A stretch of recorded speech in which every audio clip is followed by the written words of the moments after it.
Hi, this is Dr. Mercola, and today I'm here with Julie, who is one of our team members at the office here. And we are going to review how you can make fermented vegetables at home, and we'll share with you the process that we go at our office here. So Julie not only prepares our fermented vegetables, but she also does our juicing in the morning. We make that as an option for people who work at our office. So, interestingly, we use the same juicer to make one part of this. But fermented vegetables are the single most important health pattern that you could introduce into your life to optimize things. There's just no question. It's just phenomenally beneficial. It's one of the most important newer additions to the program that we've realized, because it has so many benefits. And one of the main ones is that it helps improve your immune system, and it obviously improves your digestion, but it also, these bacteria in their cell membranes, they have the ability to bind to toxins, so they help you detoxify and remove toxins from your body. Really powerful and profound benefit. So one of the other major benefits of the fermented vegetables is that they produce vitamins and specific nutrients like B vitamins and vitamin K2. Now, vitamin K2 is just every bit as important as vitamin D. That's the new information that we're finding, and they work actually together. So without the vitamin K2, when you're getting your sunshine or your doses of oral vitamin D, you're not going to get all the benefits, because you need the vitamin K2 to integrate the calcium into the matrix of your bones. But it also provides enormous benefits for heart disease and cancer. So interestingly, not all fermented vegetables produce high levels of vitamin K2. Now, we've done a lot of experiments, and part of the process of making the fermented vegetables is that you'll use a starter culture.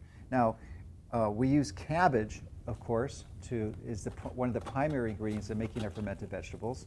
And cabbage, when it's grown naturally and organically without not fertilizers, but artificial fertilizers, synthetic ones, or herbicides, it has plenty of bacteria that are just grown naturally. It's just indigenous to that vegetable. It seems to grow in high concentrations.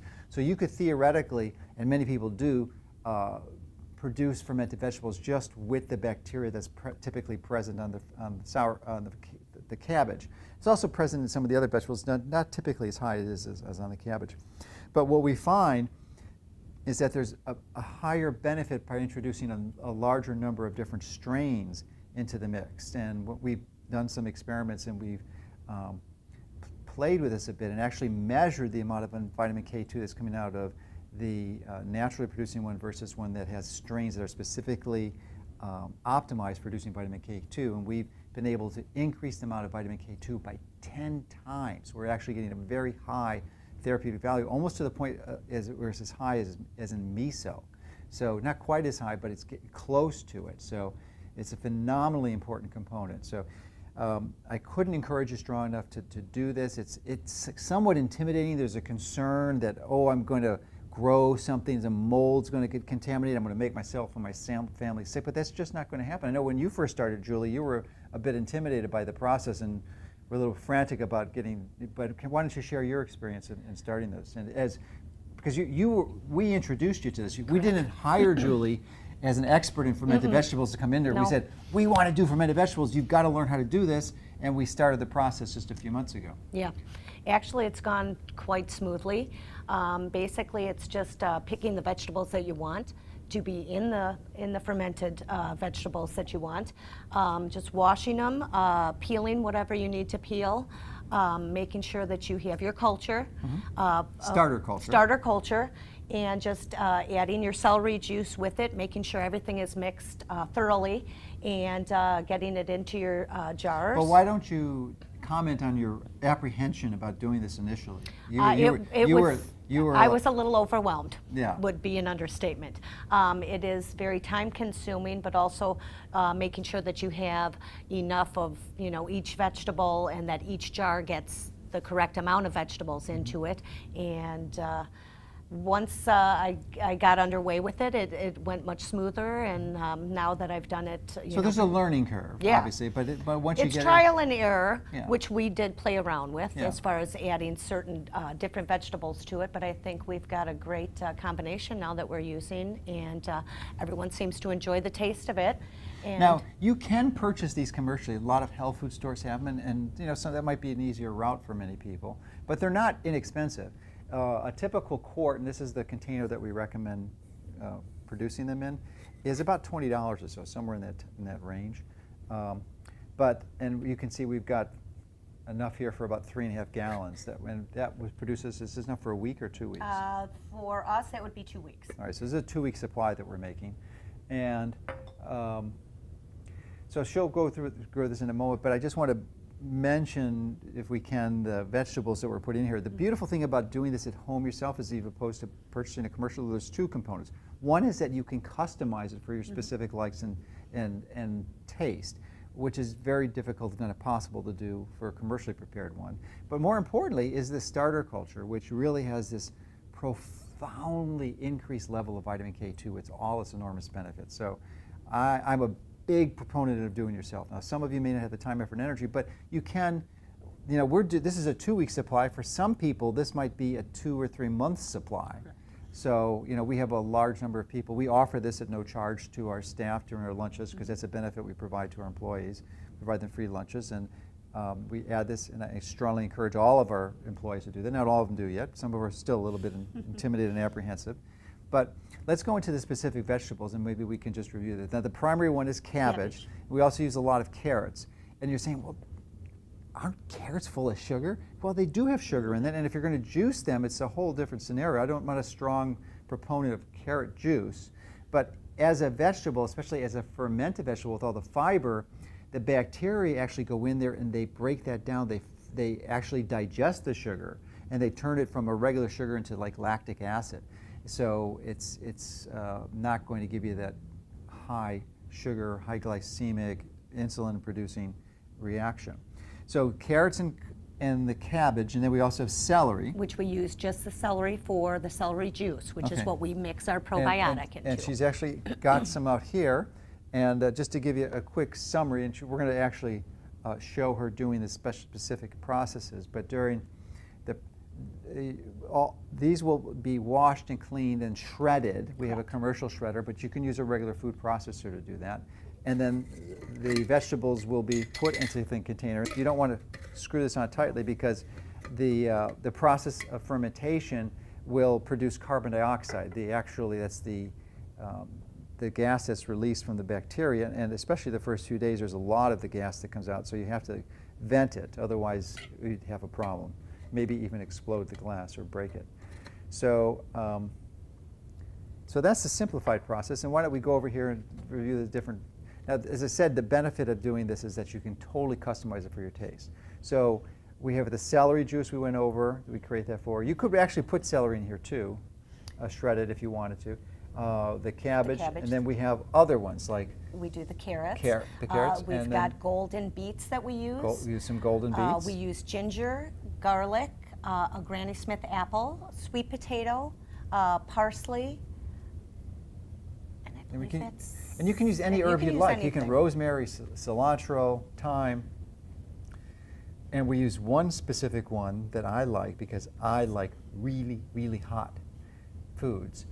Spicy foods. So we've been playing with the peppers, and right now we've decided that habanero pepper is the best, and we're going to start with 2. We've had some of the other Thai hot peppers, and we probably didn't get a really hot strain. We were using up to 6 of those, and so we decided to switch to habaneros, and I'm really excited to see how that's going to work out. We use the new, so actually in the process, when do you add the starter culture? Do you add that if they're all shredded? I add that after it's all shredded, and I've got it in my big bowl, and then I add actually a big mixing bowl like this. That's exactly the one that I use. Yeah. And after all the vegetables are inside the bowl, I actually mix my culture in my pitcher with my celery juice, and I actually pour it over all of the vegetables. From the starter culture, I mean, you can make this without a starter culture, because just the cabbage itself will ferment. But if you really want a better benefit, and if you're going through all this work, effort, and energy, this doesn't make sense not to use a starter culture, especially one that produces more vitamin K2. So you just mix it in here, and the typical dose that we're using now, I believe, is a half a teaspoon per quart. Correct. A half a teaspoon per quart. So, and you just mixes it up, and then you pour it in that, and then that'll be poured into the vegetable juice. So it works really well. And I'm really, as I said, absolutely excited, enthusiastic, and couldn't recommend this more heartily to everyone. Strongly recommend. I think it really is the missing ingredient. There was a zoologist about 100 years ago, Eli Metchnikoff, who first started exploring this and making it aware in sort of the contemporary times. And he was really the professional who identified longevity with the Bulgarians and eating their fermented dairy, you know, the yogurts and the kefirs and things. And they seem to be living longer because of this, and that was identified as one of the key characteristics. But they're probably, I mean, fermented dairy is certainly a benefit and has some value for many people, but I think fermented vegetables really take fermented foods to the next level, and it's so easy to do. It really is pretty straightforward. Mm-hmm. It's not a challenge. Just take some time, a little effort, and watch the videos. We'll have the recipe. Again, you can totally customize it. It's hard to make a mistake if you follow the basics. You just want to make sure that there's no air exposed in here, that you mash it down really good and put the celery juice. And then there's a little cabbage leaf you put on the top to seal it off.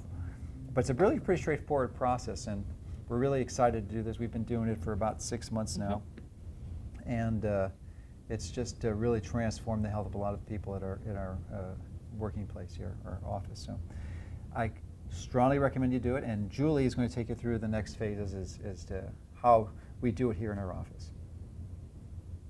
Okay, I'm going to start off by getting my celery prepared to make our celery juice that we're going to be adding our probiotic to. So I'm going to put that through the juicer and make juice out of it.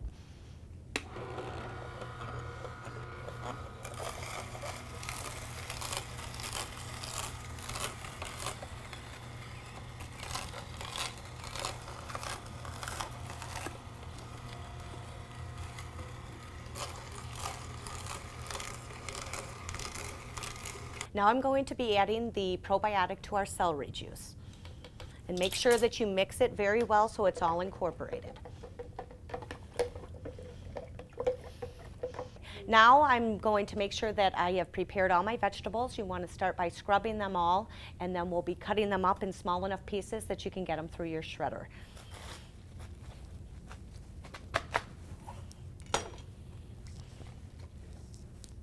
Next, I'm slicing our beets.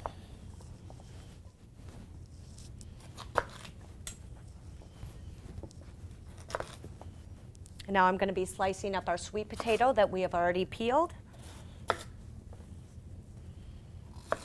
And our washed red pepper, our Granny Smith apple, our ginger,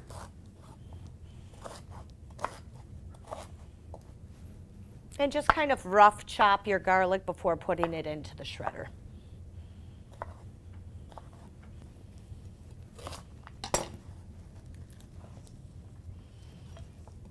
And slicing up our carrot. And if you are going to be using hot peppers, habanero, any of those, I recommend that you use a plastic glove or rubber glove. When handling that, they are very hot and could possibly burn your hands. After you put it into the shredded vegetables as well, keep your gloves on for mixing it.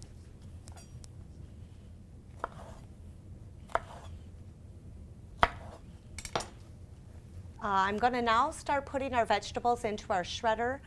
We actually have a commercial grade shredder here at Mercola because we make such an abundance of this, but a regular food processor at home would be just as good.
And just make sure that you've got everything mixed evenly. And the reason, again, I have these big gloves on is because I've got the habanero peppers in there, and you can really burn your hands with those. So.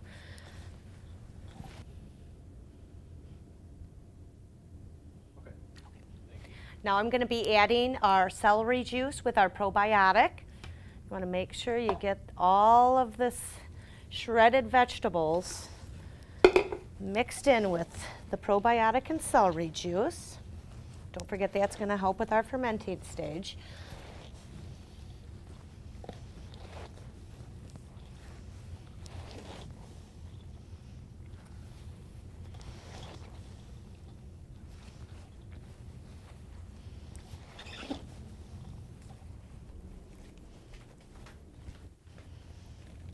Next step is filling your mason jars with your fermented vegetables. You want to try and get as many in there as possible, but yet not too much that you can't get your cabbage leaf in. And you're going to take your masher and mash those shredded vegetables down.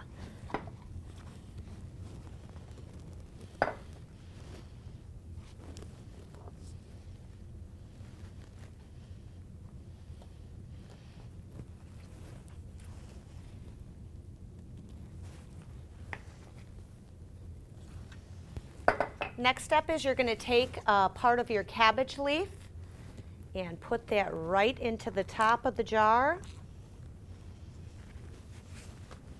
Then take your lid and screw it onto your mason jar, but don't screw it all the way on so it's nice and tight. You want it loose so some air can get out of it when it starts to expand while it's fermenting.